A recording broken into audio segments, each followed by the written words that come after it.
La principal novedad de la distribución del fondo este año es la ampliación de la cuantía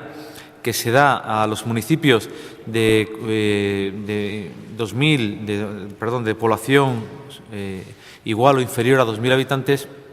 En este caso se les amplía, como les decía, como principal novedad,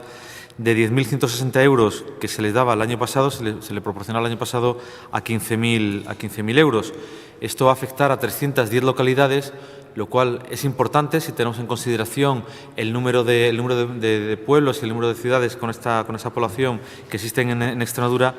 y por supuesto que redundará de manera muy beneficiosa en lo que es la articulación, la vertebración territorial de Extremadura, y sobre todo en posibilitar que estos municipios, que ya digo que es un número importante, 310, puedan prestar no pocos servicios a los ciudadanos, precisamente cuando son municipios que no reciben o que no pueden generar ingresos